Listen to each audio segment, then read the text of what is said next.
तो गाइज अगर आप चाहते हो कि मैं इस मानवा को आगे भी कंटिन्यू रखूं तो प्लीज सब्सक्राइब करके बेल आइकन को ऑल पर सेट कर दीजिए। तो इस एपिसोड की शुरुआत होती है एमसी और हवांग के बीच अजीब सा माहौल बन जाता है। फिर हवांग कहती है तुम्हें कुछ गलत फहमी हुई है, मैं तो बस तुम्हारी पल्स चेक करना चाहती थी। और ये सुनकर एमसी भी कहता है अच्छा, इसे मैं पहले नहीं समझ पाया। हवांग एमसी के पास बैठती हुई कहती है मुझे रूडली व्यवहार करने के लिए माफ करना, पर तुम अभी काफी जवान हो और बड़े नहीं हुए, पर काफी विचारशील लगते हो। फिर एमसी भी कहता है हाँ हाँ बिल्कुल। फिर हवांग एमसी को बताने लगती है कि वो एक लड़की है, इसलिए दूसरे परिवार हमसे जुड़ना चाहते हैं मेरे द्वारा, और एल्डर्स भी मेरे लिए योग्य दामाद ढूंढ रहे हैं।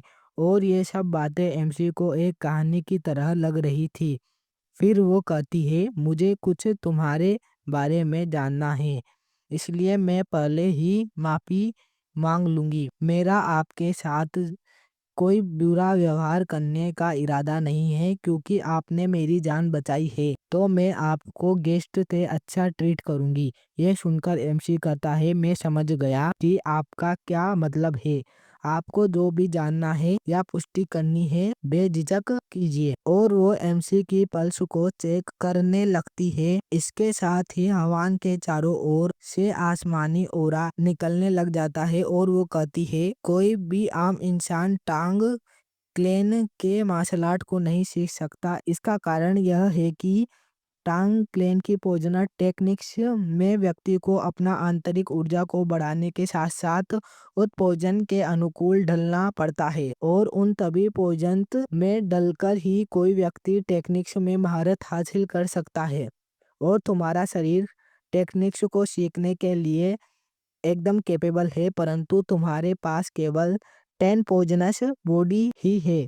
इसका मतलब है कि आपका शरीर केवल 10 प्रकार के जहर को संभाल सकता है। ये 10 जहर वाले शरीर का होना प्रभावशाली है उस व्यक्ति के लिए जो कि टांग क्लेन में पैदा नहीं हुआ, लेकिन ईमानदारी से कहूँ तो ये सिर्फ सामान्य टैलेंट है जो सिर्फ आपको प्रथम श्रेणी का मार्शल आर्टिस्ट तक ही पहुंचा देगा। सर्वोच्च मार्शल आर्टिस्ट कोई जन्मजात टैलेंट के बिना नहीं बन सकता। तो अब मैं यहाँ से विदा लेती हूँ। फिर एमसी भी पीछे से कह देता है जाते वक्त अपना ध्यान रखिएगा, और अपने मन में सोचता है मेरे पास 10 पॉइजनस बॉडी है, इसका क्या मतलब है कि मैं जेनियाओ को कभी नहीं पकड़ सकता। और गाइज ये एमसी के लिए बहुत ही बड़ा मामला था। फिर हमें हवांग को दिखाया जाता है जो नहाकर बाथरूम से बाहर निकल रही थी, और वो अपने शरीर को सूंघते हुए कहती है उस सेंटीपीड के इनर कोर के कारण मेरे शरीर से भी उस सेंटीपीड की गंध आ रही है, जबकि मैं कई बार नहा चुकी हूँ। फिर वह नहाकर तैयार हो जाती है और सोचती है क्यों उन्होंने मेरी जान बचाई और मैंने उनसे ऐसा व्यवहार किया, क्या ये मेरी सजा है। और हमें एमसी को सोते हुए दिखाया जाता है जो कि सोते सोते अपने सपने के अंदर आ चुका था, और उसके सामने हवांग होती है जो कहती है आपका शुक्रिया मेरी जान बचाने के लिए माय बेनिफैक्टर। इसे देखकर एमसी सोचता है क्या ये मेरा कोई सपना है। तो हवांग कहती है ये सपना जैसा है पर वो नहीं, मैं उस सेंटीपीड के बच्चों की माँ हूँ। मेरा इनर कोर उस लड़की के अंदर होने के कारण मैं उसका रूप ले सकती हूँ। जिसे सुनकर एमसी बोलता है क्या एक सेंटीपीड, तुमने तो मुझे डरा ही दिया। तो क्या ये बच्चे तुम्हारे हैं और वे सभी लड़कियां हैं, लेकिन तुम मेरे सपने के अंदर कैसे आई। फिर वह बताने लगती है मुझे बिना दया के मार दिया गया, मेरी नाराजगी हेवन तक पहुंच गई और मेरी आत्मा मेरे इनर कोर में ही रह गई, जबकि इस लड़की के शरीर के भीतर मेरी शिकायतों को हल करने का एक मौका आया, जिससे कि मुझे इस तरह सपने में दिखने का मौका मिला। ये सब इसलिए हुआ क्योंकि आप मेरे बच्चों को अपने साथ ले आए। फिर एमसी मन में सोचता है मैं ही था जिसने इस सेंटीपीड के छुपने का पता बताया। मेरा ऐसा इरादा नहीं था, लेकिन मैं भी इस सेंटीपीड की मौत में शामिल हूँ। और सामने एक सेंटीपीड जिसने हवांग का रूप ले रखा है। वो कहती है अगर आपको कोई परेशानी ना हो तो मेरी आपसे एक रिक्वेस्ट है। तो एमसी भी कहता है ऑफ कोर्स मैं आपकी रिक्वेस्ट को जरूर पूरा करूंगा। तो हवांग कहती है तो क्या आप मेरे बच्चों का बड़े होने तक ख्याल रख सकते हैं। तो एमसी भी कहता है आप इन्हें स्वतंत्र नहीं देखना चाहती अपनी माँ के शरीर को दोबारा देखने के बाद। तो हवांग भी कहती है कि यह छोटे प्राणियों के लिए अलग हो सकता है परंतु मेरे बच्चे अलग है। जब तक कि मेरी प्रजाति की संतानें 2 बार अपने खोल को गिरा नहीं देती जब तक वह अपनी माँ की इनर क्यूआई पर निर्भर रहती है।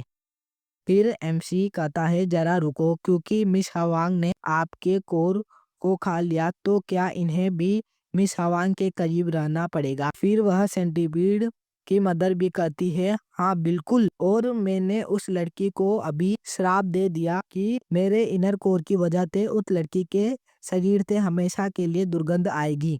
एमसी इसे सुनकर चौंक जाता है और कहता है क्या दुर्गंध, और मेरा यह इरादा है कि कोई मर्द उसके करीब ना आए जिससे उसे संतान ही ना हो, पर उस श्राप को उड़ाने के बदले मेरे बच्चों को उसकी क्यूआई दिलवाना कैसा रहेगा, और हो सकता है कि आप उसका दिल भी जीत लें। यह सुनकर एमसी सोचता है और कहता है यह मेरे लिए ठीक नहीं लगता, मैं मिस हवांग की परिस्थितियों का फायदा कैसे उठा सकता हूँ। ये सुनकर वह भी कहती है आप वास्तव में एक नेक इंसान हैं, परंतु आप कैसे चुनौती को पार करेंगे क्योंकि उस लड़की को ताकतवर आदमी ही पसंद है, और वास्तव में मैं आपके लिए 10 महान विषैले प्राणियों के आंतरिक कोर का पता भी नहीं लगा सकती।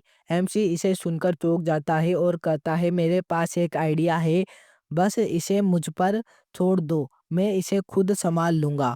फिर अगले दिन का सीन आता है जहां एमसी और हवांग एक साथ बैठकर बातें कर रहे थे। जब हवांग कहती है कि मेरे शरीर से बदबू आ रही है ब्लू स्पूटेड सेंटीपीड के इनर कोर के कारण, तो एमसी फिर कहता है हाँ ये इसलिए है यदि आप कुछ दिनों तक इन सेंटीपीडों को अपने शरीर से जोड़ते हैं तो ये दुर्गंध खुद ब खुद हट जाएगी। हवांग मन में सोचती है मुझे ये पूछते हुए अजीब लग रहा है, लेकिन वह पूछ लेती है कि आप मेरे ऊपर अभी भी फेवर कर रहे हैं बिना कुछ लिए, ये वास्तव में ठीक रहेगा क्या। तो फिर एमसी भी कहता है वेल मैं किसी महिला की कठिन स्थिति का फायदा नहीं उठा सकता। ये सुनकर हवांग चौंक जाती है और शांत हो जाती है।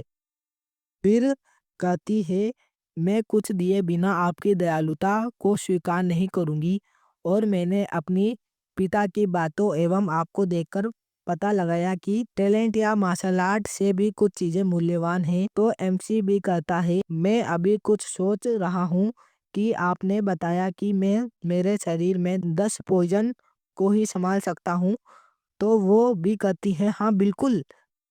तो एमसी कहता है मेरे पास एक आइडिया है, यदि मैं केवल 10 ही प्रकार के भोजन को संभाल सकता हूँ तो मैं उन 10 महान विषैले विषैले लेजेंडरी जीवों का उपयोग करूंगा। और हवांग इसे सुनकर चौंक जाती है और सोचती है क्या ये मेरे खातिर सबसे ताकतवर बनना चाहते हैं। क्या ये पहली बार है कि किसी ने मेरे सामने इतना साहस दिखाया है। और गाइज इसी के साथ हमारा यह एपिसोड भी एंड हो जाता है। प्लीज गाइज सब्सक्राइब करके एक बार सपोर्ट जरूर